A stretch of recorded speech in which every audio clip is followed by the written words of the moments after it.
நீங்கள் பார்த்து கொண்டிருப்பது உங்கள் ஜாஷுவா டிவி. சகல ஜனங்களுக்கும் நற்செய்தி.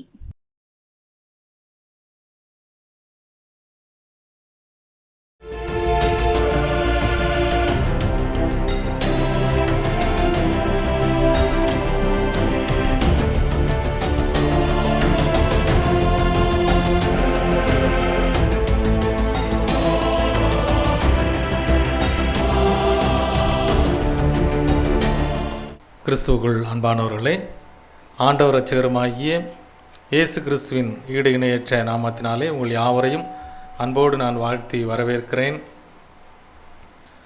இந்த நாளிலும் சிந்திக்கும்படியாக தெரிந்து கொண்ட வார்த்தையானது மத்தேயு எழுதின சுவிசேஷம் 6ஆம் அதிகாரம் 20ஆம் வசனம். பரலோகத்திலே உங்களுக்கு பொக்கிஷங்களை சேர்த்து வையுங்கள், அங்கே பூச்சியாவது துருவாவது கெடுக்கிறதும் இல்லை, அங்கே திருடர் கன்னமிட்டு திருடுகிறதும் இல்லை.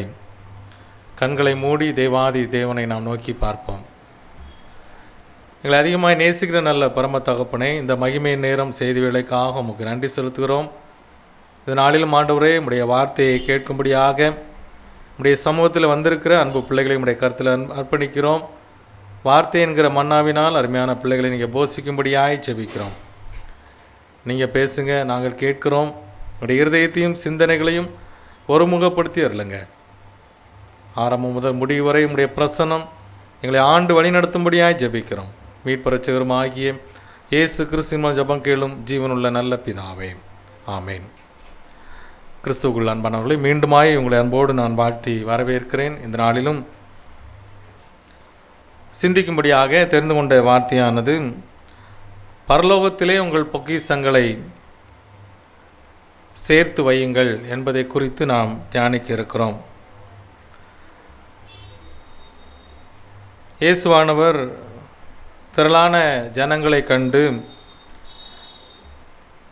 மலையின் மேல் ஏறி அங்கே ஜனங்களுக்கு அவர் உபதேசித்து சொன்ன வார்த்தை, பூமியிலே பொக்கிஷங்களை சேர்த்து வையாதீர்கள் என்று சொல்லி. கிறிஸ்துக்குள் அன்பானவர்களே, இந்த நாட்களிலே இந்த உலகமானது பணத்தை சம்பாதிப்பதிலும் புகழை சம்பாதிப்பதிலும் தனக்கென எதையாகிலும் பெருமையான காரியங்களை சேர்த்து வைப்பதுமிலே ஓடிக்கொண்டிருக்கிறதை நாம் பார்க்கிறோம். அநேகர் அந்த பணத்தின் பின்பதாக சென்று தங்களுடைய வாழ்க்கையை அழித்து கொள்வதையும் நாம் பார்க்க முடிகின்றது. வேதவசனம் சொல்லுகிறது, மத்தேயு 5ஆம் அதிகாரம் 21ஆம் வசனத்திலே, உங்கள் பொக்கிஷம் எங்கே இருக்கிறதோ அங்கே உங்கள் இருதயமும் இருக்கும் என்று சொல்லி.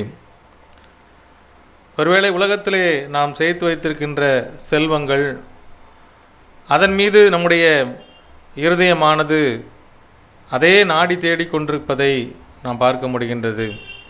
காரணம், அதை பாதுகாப்பதற்காகவும் அல்லது இன்னும் அதிகமாய் சேர்க்க வேண்டும் என்பதற்காகவுமே மனித சமுதாயம் ஓடிக்கொண்டிருக்கிறதை நாம் பார்க்கிறோம்.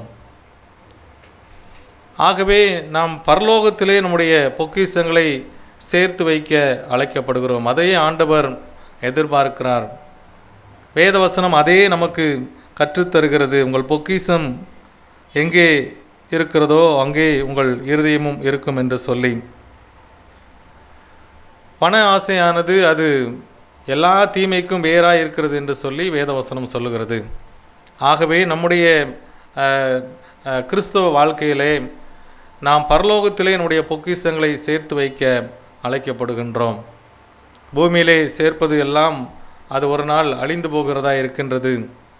பரலோகத்திலே நாம் சேர்த்து வைக்கின்ற பொக்கிஷமானதோ அது நிலையான ஒரு மகிழ்ச்சியை நமக்கு தருவதாய் இருக்கிறது என்பதை நாம் வேதத்திலே அநேகம் காரியங்களை குறித்து அதன் மூலமாய் நாம் அறிந்து கொள்ள முடிகின்றது. ஆண்டவருடைய சீசர்களில் ஒருவன் யூதாஸ் காரியோத்து. அவன் ஆண்டவரை காட்டி கொடுப்பதற்கு முன் வருகின்றான். காரணம் என்னவென்று சொன்னால், பணத்தின் மீது அவனுடைய நம்பிக்கை இருந்தது. பண ஆசை என்பது அவனுடைய வாழ்விலே அது வேரூன்றி இருந்ததை நாம் பார்க்க முடிகின்றது. மரியாள் என்கிற பெண்மணி அங்கே இயேசுவின் பாதத்திலே விலையேறப்பெற்ற தைலத்தை அவள் ஊற்றி அவள் அங்கே அவர் இயேசுனுடைய பாதத்தை அவள் கழுவின பொழுது அவன் சொல்லுகிறான், விலையேற பெற்ற இந்த தைலத்தை விற்று தரித்திரருக்கு கொடுக்காமல் போனதென்ன என்று சொல்லி. பணத்தின் பின்பதாய் அவனுடைய எண்ணம் போனது என்பதை அவன் ஆண்டவரை காட்டி கொடுப்பதற்கு முன்பே அவனுடைய உள்ளத்தில் இருந்த காரியத்தை குறித்து கொடுக்கப்பட்டிருக்கிறதை நாம் பார்க்கிறோம். முடிவு நமக்கு நன்றாக தெரியும். ஆண்டவரை விட்டு ஒரு பிரிந்து செல்கின்ற ஒரு சூழ்நிலை, ஆண்டவரே அவன் இழக்க நேரிட்ட ஒரு சூழ்நிலை, அதோடு சேர்த்து தன்னுடைய வாழ்க்கையும் அங்கே முடித்து கொள்கிறதை நாம் பார்க்கிறோம். பண ஆசையினாலே இந்த யூதாஸ் ஆண்டவருடைய அன்பையும் ஆண்டவருடைய சமூகத்தை விட்டு இழந்து அவன் நெருக்கப்பட்டதை நாம் பார்க்கிறோம். கிறிஸ்துவுக்குள் அன்பான தேவஜனமே, ஆண்டவருடைய சமூகத்திலே நம்மை அர்ப்பணித்தவர்களாக அந்த பரலோக ராஜ்யத்திலே நமக்காக பொக்கிஷங்களை சேர்த்து வைக்கும்படியாக நாம் வாழ அழைக்கப்படுகிறோம். வேதத்திலே அநேக மனிதர்களை அதற்கு ஒப்பாய் சொல்ல முடியும். பணத்தின் பின்பாய் சென்று அநேகர் தங்களுக்கு பாவத்தையும் சாபத்தையும் வியாதியையும் சம்பாதித்து கொண்டார்கள் என்பதை நம் வேதம் நன்கு நமக்கு கற்றுத்தருகின்றது. ஆகவே இந்த நாட்களிலே நாம் பணத்தின் பின்பதாகவோ பொருளின் பின்பதாகவோ ஓடாதபடி ஆண்டவருடைய ராஜ்யத்திற்கு அடுத்த காரியங்களை நாம் சிந்திக்க அழைக்கப்படுகிறோம். எரேமியா 17:11 சொல்லப்பட்டிருக்கிறது, ஐஸ்வர்யத்தை சம்பாதிக்கிறவன் அவனுடைய முடிவு ஒரு அடைகாத்து அதிலே பலனை பெறாத ஒரு பறவையைப் போல, ஒரு பலனை கிடைக்காத ஒரு வாழ்க்கையை வாழ்ந்து கொண்டிருக்கிற மனிதனாய் வைக்கிறது என்பதை குறிக்கின்றது. ஒரு சிலரை பார்த்தோம் என்று சொன்னால் வாரத்திலே 7 நாட்களும் ஓடிக்கொண்டே இருப்பார்கள். ஞாயிற்றுக்கிழமை கூட தேவனை ஆராதிப்பதற்கு அவர்களுக்கு நேரம் கிடையாது. காரணம், எப்படியாவது பணத்தை சம்பாதித்து விட வேண்டும் என்று சொல்லி ஓடிக்கொண்டிருப்பதை நாம் பார்க்கிறோம். பொருளாதார தேவை நம்முடைய வாழ்க்கைக்கு மிகவும் அவசியமானது தான். ஆனால் அதையே நாம் நோக்கி கொண்டிராதபடி, அதையே நாம் நோக்கி ஓடிக்கொண்டிராதபடி ஆண்டவருடைய சமூகத்திலே காத்திருப்பதற்கும் ஆண்டவரை தேடுவதற்கும் அவருடைய சமூகத்திலிருந்து நன்மைகளை பெற்றுக்கொள்வதற்குமே நாம் காத்திருக்க அழைக்கப்படுகிறோம். வேதவசனம் சொல்லுகிறது, நீதிமொழிகள் 10:2 அநியாயத்தின் திரவியம் ஒன்றுக்கும் உதவாது என்று சொல்லி, சிலர் அநியாயமாய் சம்பாதிப்பதற்காக பணம் பொருட்களை எப்படியாவது சம்பாதித்து விட வேண்டும் என்று சொல்லி பிறரை ஏமாற்றி வாழ்கின்ற வாழ்க்கை வாழ்ந்து கொண்டிருக்கிறார்கள். எப்படியாவது மற்றவர்களை அழித்து தான் வாழ்ந்துவிட வேண்டும் என்று சொல்லி மற்றவருடைய பொருளின் மீது ஆசைப்பட்டு வாழ்ந்து கொண்டிருப்பதை இந்த நாட்களிலே நாம் பார்க்கிறோம். வேதம் சொல்லுகிறது, அந்த பணமானது ஒன்றுக்கும் உதவாது என்று சொல்லி கடினமாய் உழைக்கிறார்கள். ஆனால் அந்த பணத்தை சேர்த்து வைத்து அனுபவிப்பதற்கு கொடுத்து வைப்பதில்லை. கடந்த நாட்களிலே கொரோனா வியாதி வந்த பொழுது அநேக பணம் வைத்திருந்தவர்கள் அந்த பணத்தை கொண்டு எதுவும் செய்ய முடியவில்லை. அவர்களுக்கு பிரயோஜனமில்லாதபடி அந்த பணத்தை இந்த உலகத்தில் வைத்துவிட்டு கடந்து சென்ற மனிதர்கள் அநேகர். கிறிஸ்துவுக்குள் அன்பான தேவஜனமே, நாம் சிந்தித்து பார்க்க அழைக்கப்படுகிறோம். சிலர் பட்டம் பதவிகளை சம்பாதிக்க ஓடுகின்றனர், சிலர் பெயர் புகழை சம்பாதிக்க ஓடுகின்றனர், சிலர் குதிரைகளையும் இராணுவ வீரர்களையும் சம்பாதிக்க ஓடுகிறார்கள் என்று சொல்லி பார்க்கிறோம். தேவ பிள்ளைகளே, நாம் ஒரு காரியத்தை நம்முடைய வாழ்விலே நாம் சேர்த்து வைக்க, அதை குறித்து சிந்திக்க நாம் அழைக்கப்படுகிறோம். நீதிமொழிகள் 4:7 சொல்லுகிறது, ஞானமே முக்கியம், ஞானத்தை சம்பாதி, எண்ணத்தை சம்பாதித்தாலும் புத்தியை சம்பாதித்துக்கொள் என்று சொல்லி, இந்த உலகத்திலே ஆண்டவர் கொடுத்திருக்கிற இந்த ஞானத்தின் மூலமாய் நாம் அந்த புத்தியை சம்பாதித்து கொள்ள அழைக்கப்படுகிறோம். ஒருவேளை ஞானத்தோடு நாம் நடக்கின்ற பொழுது தேவனோடு உள்ள ஐக்கியத்திலே நாம் பலப்படுகின்றோம்.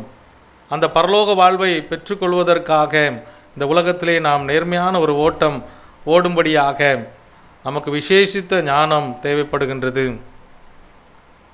சாலமோன் தேவனுடைய சமூகத்திலே அவன் காத்திருந்து ஜெபிக்கின்ற பொழுது, இந்த ஜனங்களை ஆள்வதற்கு எனக்கு விசேஷித்த ஞானம் வேண்டும் என்று சொல்லி கேட்கின்றான். ஆண்டவர் அவனுடைய ஜெபத்தை கேட்டு ஞானத்தோடு கூட ஐஸ்வர்யத்தையும் கனத்தையும் மகிமையும் அவனுக்கு கொடுத்தார் என்று சொல்லி பார்க்கிறோம். ஆண்டவருடைய சமூகத்திலே நாம் அப்படிப்பட்ட ஞானத்தை கேட்க அழைக்கப்படுகிறோம். எண்ணத்தை சம்பாதித்தாலும் புத்தியை சம்பாதித்துக்கொள் என்று சொல்லி நீதிமொழிகள் 16:16 சொல்கிறது, பொன்னை சம்பாதிப்பதிலும் ஞானத்தை சம்பாதி. ஞானத்தை சம்பாதிப்பது எவ்வளவு உத்தமம், வெள்ளியை சம்பாதிப்பதிலும் புத்தியை சம்பாதிப்பது எவ்வளவு மேன்மை என்று சொல்லி ஞானத்தை சம்பாதித்து வையுங்கள். அது உங்களை பரலோக ராஜ்யத்திற்கு கொண்டு சேர்க்கும். நேர்மையான பாதையிலே உங்களை நடக்க வைக்கும். ஆண்டவரோடு உள்ள ஐக்கியத்தை அது உங்களுடைய வாழ்விலே பலப்படுத்தும். வேதத்திலே அநேகம் காரியங்கள் கொடுக்கப்பட்டிருக்கிறது. மத்தேயு 25ஆம் அதிகாரத்திலே முதல் 12 வசனங்களை பார்த்தோம் என்று சொன்னால் 10 கன்னிகைகளை குறித்து கொடுக்கப்பட்டிருக்கிறது. நாம் நன்றாய் அறிந்திருக்கிறோம் இந்த சம்பவத்தை. 5 பேர் புத்தியுள்ளவர்கள், 5 பேர் புத்தி இல்லாதவர்கள் அங்கே மணவாளனுக்காக எதிர்கொண்டு காத்திருக்கின்றார்கள். கிறிஸ்துவுக்குள் அன்பான தேவஜனமே, நாமும் ஒரு நாள் அந்த மணவாளனை சந்திக்க ஆயத்தப்பட அழைக்கப்படுகிறோம். ஆண்டவர் இந்த உலகத்திலே மனிதனாய் வந்து அவர் சிலுவையிலே தன்னுடைய ஜீவனை கொடுத்து 3ஆம் நாள் உயிரோடு எழுந்து இன்றளவும் நம்மோடு அவர் வாழ்ந்து கொண்டிருக்கின்றார். ஒரு நாள் அவர் ராஜாவாய், ஒரு நியாயாதிபதியாய், நியாய தீர்ப்பு செய்கிறவராய் நம்மத்திலே கடந்து வரப்போகிறார். அந்த மணவாளனை சந்திக்க நீங்களும் நானும் ஆயத்தமாக இருக்க அழைக்கப்படுகிறோம். ஒருவேளை ஆண்டவருடைய வருகை எப்பொழுது இருக்கும் என்று நமக்கு தெரியாது. ஆனால் ஆண்டவர் நினையாத வேளையிலே அவர் வருகிறவராய் இருக்கிறார்.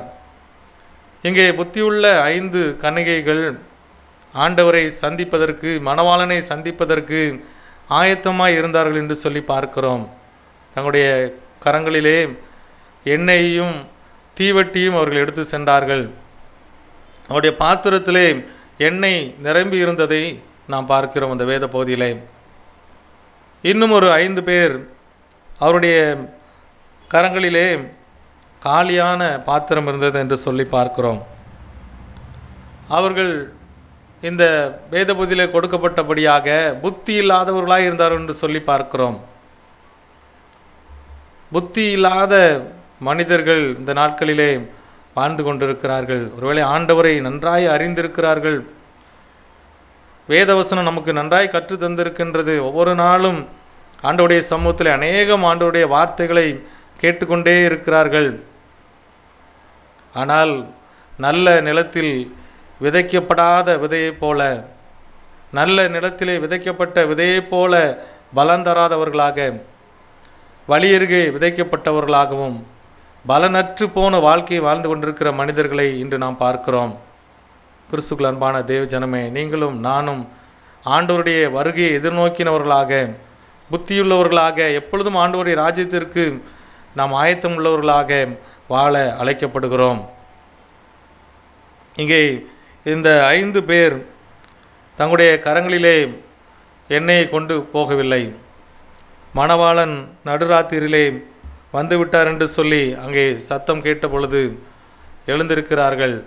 அவருடைய கையிலே தீவட்டிக்கு எண்ணெய் இல்லை. புத்தியுள்ள கன்னியிடத்திலே போய் கேட்டார்கள், எங்களுக்கு கொஞ்சம் எண்ணெய் தாருங்கள் என்று சொல்லி.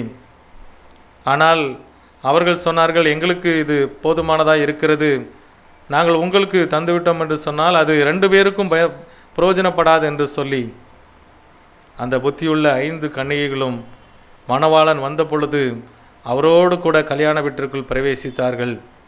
ஆனால் அந்த புத்தி இல்லாத 5 கன்னிகைகள் எண்ணெய் வாங்கும்படியாக அங்கே பட்டணத்துக்குள்ளாய் கடந்து சென்றிருந்தார்கள். அந்த ராத்திரி வேளையிலே திரும்பி அவர்கள் அங்கே வந்த பொழுது அந்த கதவு அடைக்கப்பட்டிருந்தது. அந்த விருந்துக்குள்ளே அவர்கள் பிரவேசிக்க முடியவில்லை. காரணம் என்ன? புத்தி இல்லாதபடி அவர்கள் அந்த இடத்திலே கடந்து வந்திருந்தார்கள். கிறிஸ்துவுக்குள் அன்பான தேவஜனமே, இன்று நம்முடைய வாழ்க்கையிலே நான் எப்படிப்பட்ட சூழ்நிலையிலே வாழ்ந்து கொண்டிருக்கிறோம்? மணவாளன் இன்று வந்து விடுவார் என்று சொன்னால் நாம் ஆயத்தமாக இருக்கின்றோமா? புத்தியுள்ளவர்களாய் நாம் வாழ்ந்து கொண்டிருக்கிறோமா? நாம் ஞானத்தை, புத்தியை சம்பாதிக்க அழைக்கப்படுகிறோம். இந்த உலகத்திலே ஞானத்தை நாம் சம்பாதிக்கின்ற பொழுது அது நம்முடைய வாழ்விலே அது மேன்மையான காரியங்களை கொண்டு வருவதாக இருக்கின்றது. பூமியிலே பணத்தை, பொருளை, தேவையில்லாத காரியங்களை நாம் சேர்த்து வைக்காதபடி பரலோகத்திலே நாம் சேர்த்து வைக்கும்படியாக நம்முடைய ஞானத்தை பயன்படுத்த நாம் அழைக்கப்படுகிறோம். வேதத்திலே பார்த்தோம் என்று சொன்னால் லூக்கா 15ஆம் அதிகாரம் 11ஆம் வசனம் முதல் 32ஆம் வசனம் வரை இளைய குமாரன் என்கிற ஒரு மனுஷனை குறித்து கொடுக்கப்பட்டிருக்கின்றது. தகப்பனிடத்திலே தன்னுடைய பங்கை அவன் பெற்றுக்கொண்டு தன்னுடைய நண்பர்களோடு அவன் உதாரித்தனமாய் பணத்தை செலவு செய்கின்றான். ஒருவேளை அந்த சொத்தானது அவனுக்கான சொத்து, அவனுடைய வாழ்க்கைக்காக தகப்பனாரால் ஏற்படுத்தப்பட்டிருந்தது. ஆனால் அவன் அதை தன்னுடைய நண்பர்களுடைய சந்தோஷத்திற்காக, தன்னுடைய சந்தோஷத்திற்காக அவன் ஞானம் இல்லாமல் அதை அழித்து விடுகின்றதை பார்க்கிறோம். பிற்பகுதியிலே பார்த்தோம் என்று சொன்னால் லூக்கா 15ஆம் அதிகாரம் 17ஆம் வசனத்திலே புத்தி தெளிந்தபோது தகப்பனை தேடினான் என்று சொல்லி கொடுக்கப்பட்டிருக்கிறது. அவனுக்கு புத்தி தெளிந்தபோது தன்னுடைய தகப்பன் வீட்டை யோசித்து பார்க்கிறான். எல்லா பணமும் கையில் இருந்த பொருட்கள் எல்லாம் செலவாகிவிட்டது. தீய வழியிலே எல்லாவற்றையும் அவன் அழித்து விட்டான். ஞானமில்லாதபடி இந்த உலகத்திலே அவன் வாழ்ந்தபடியினால் ஒரு நாள் புத்தி தெளிந்தது. அவனுடைய தேவைகள் சந்திக்கப்படவில்லை. ஒருவேளை உணவுக்கு கூட அவன் மிகவும் கஷ்டப்படுகின்றான். அங்கே ஒரு குடியானவனோடு ஒட்டி கொண்டு பன்றி மேய்க்கின்ற தொழில், அதிலே பன்றிக்கு வைக்கின்ற தவிடை எடுத்து அவன் சாப்பிட வேண்டிய சூழ்நிலை. அப்பொழுதுதான் அவன் சிந்தித்து பார்க்கிறான், ஐயோ என்னுடைய புத்தியை நான் கடன் கொடுத்து விட்டேனே என்று சொல்லி, ஞானத்தை நான் சம்பாதிக்கவில்லை என்று சொல்லி அவன் வேதனைப்படுகின்றான். அவன் புத்தி தெளிந்தபோது தகப்பனை தேடுகிறதை நாம் பார்க்கிறோம். கிறிஸ்துவுக்குள் அன்பான தேவஜனமே, இந்த நாளிலும் நாம் சிந்தித்து பார்க்க அழைக்கப்படுகிறோம். நாம் ஞானத்தை சம்பாதிக்கின்ற பொழுது அது பரலோக வாழ்விற்கு நேராய் நம்மை அழைத்து செல்கிறது. பணத்தின் பின்பதாய் ஓடிக்கொண்டிருந்தோம் என்று சொன்னால் அது ஒரு நித்திய அழிவுக்கு நேராய் நம்மை அழைத்து செல்கின்றது. இந்த உலகத்தினுடைய புகழ், பதவி, பட்டம் எல்லாம் ஒரு நாள் அழிந்து போகிறதா இருக்கின்றது. ஆகவே இந்த உலகத்திலே நாம் பணத்தையோ பொருளையோ ஏதோ பதவியையோ சேர்த்து வைக்காதபடி எப்பொழுதும் பரலோக சிந்தையோடு ஆண்டவரை நோக்கி பார்த்தவர்களாக, அதற்கேற்ற விசேஷித்த ஞானத்தை தேவனிடத்திலிருந்து நாம் பெற்றுக்கொண்டவர்களாக நாம் வாழ அழைக்கப்படுகிறோம். புத்தி இல்லாத கன்னிகைகளைப் போல இந்த பூலோகத்திலே நாம் செல்வத்தை சேர்த்து வைக்காதபடி, அந்த இளையகுமாரன் போல தன்னுடைய ஆஸ்தியை இந்த உலகத்திலே அழித்து விடாதபடி பரலோக ராஜ்யத்திலே உங்கள் பொக்கிஷங்களை சேர்த்து வையுங்கள். அந்த பொக்கிஷமானது ஒரு அழிவில்லாத பொக்கிஷம். அது நம்முடைய வாழ்வின் முடிவிலே அல்லது ஆண்டவருடைய வருகையிலே நம்ம அந்த நித்திய பரலோக வாழ்விற்கு நேராய் அழைத்து செல்ல வல்லமுடையதாக இருக்கிறது. சிந்தித்து பார்ப்போம். எண்ணத்தை சம்பாதித்தாலும் ஞானத்தை சம்பாதியுங்கள். பூமியிலே பொக்கிஷங்களை சேர்த்து வைக்க வேண்டாம், பரலோகத்திலே உங்கள் பொக்கிஷங்களை சேர்த்து வையுங்கள். அங்கே பூச்சியாவது துருவாவது கெடுக்கிறதும் இல்லை, அங்கே திருடர் கன்னமிட்டு திருடுகிறதும் இல்லை. தலைகளை தாழ்த்தி தேவாதி தேவனை நோக்கி பார்ப்போம். அதிகமாக நேசிக்கிற நல்ல பரமத்தோப்பனே, இந்த வேளையிலும் ஆண்டவரே, பூமியிலே பொக்கிஷங்களை சேர்த்து வையாதீர்கள், பரலோகத்திலே உங்கள் பொக்கிஷங்களை சேர்த்து வையுங்கள் என்று சொல்லி ஒரு சில காரியங்களை குறித்து நாம் தியானித்தோம். அப்பா, அருமையான பிள்ளைகள் ஒவ்வொருவரும் உடைய கரத்தில் அர்ப்பணிக்கிறோம்.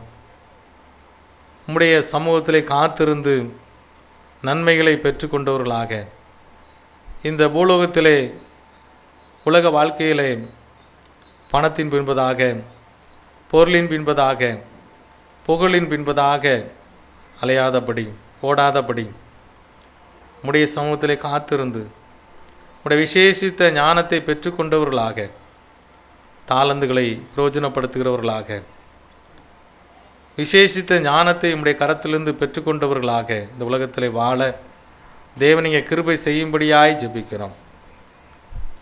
ஞானத்தை உம்முடைய சமூகத்திலே சம்பாதித்து ஆண்டவரே அந்த பரலோக ராஜ்யத்தின் வாழ்வை பெற்றுக்கொள்ளத்தக்கதாக ஒவ்வொருவருக்கும் நீங்கள் கிருபை செய்யும்படியாய் ஜெபிக்கிறோம். அப்பா, உம்முடைய சமூகத்தில் யாரெல்லாம் ஆண்டவரே இந்த நாளிலே உம்முடைய கருத்திலே நான் அர்ப்பணிக்கிறேன் என்று சொல்லி கேட்குறாங்களோ, ஒவ்வொருடைய வாழ்விலும் ஆண்டவரே நீர் விசேஷித்த விதமாய் அற்புதங்களை அதிசயங்களை செய்கிற தேவன், விடுதலையை கொடுத்து ஆண்டவரே இந்த பரலோக ராஜ்யத்திற்கான மேன்மைகளை பெற்றுக்கொள்ளத்தக்கதான நல்ல ஓட்டத்தை ஓடுவதற்கு தேவன் நீங்கள் விசேஷித்த கிருபையை, பலத்தை, ஞானத்தை பரத்திலிருந்து கட்டளையிடும்படியாய் ஜெபிக்கிறோம். ஆண்டவரே, ஒருவன் ஞானத்திலே குறைவுள்ளவனாய் இருந்தால் யாவருக்கும் சம்பூர்ணமாய் கொடுக்கிறவரும் ஒருவரையும் கடிந்து கொள்ளாதவனாகிய தேவனிடத்தில் கேட்க கடவன் என்ற வார்த்தையின்படியாய் உடைய சமூகத்தில் விசேஷித்த ஞானத்தை பெற்றுக்கொண்டவர்களாக மே நோக்கி அந்த பரம அழைப்பின் பந்தய பொருளுக்காக லக்கை நோக்கி தொடர்கிற வாழ்க்கை வாழ ஆண்டவர் எப்பொழுதும் உடைய வருகையிலே ஆயத்தமாய் இருக்கிறவர்களாக, பரலோகத்திலே பொக்கிஷங்களை சேர்த்து வைக்கிறவர்களாக ஆண்டவரை வாழ நீ பலன் கொடுக்கும்படியாய் ஜெபிக்கிறோம். அப்பா, ஒவ்வொருடைய வாழ்விலும் மேன்மைகளை, நன்மைகளை, ஆசீர்வாதங்களை உம்முடைய சமூகத்திலே காத்திருந்து பெற்றுக்கொள்ள தேவனிங்க கிருபை செய்யும்படியாய் ஜெபிக்கிறோம். ஆண்டவரே, இந்த வார்த்தையின் மூலமாய் நீர் எங்களோடு பேசினீங்க, அதற்கு எங்களை அர்ப்பணிக்கிறோம். தொடர்ந்து நீங்கள் பொறுப்படுத்திக் கொள்ளுங்க, வழி நடத்துங்க. சகல துதியும் கனமும் மகிமையும் வல்லமையும் தேவரீர் ஒருவருக்கே செலுத்துகிறோம். மீட்பு இரட்சகரும் ஆகிய இயேசு கிறிஸ்துவின் மூலம் ஜெபம் கேளும் ஜீவனுள்ள நல்ல பிதாவே, ஆமேன். God bless you.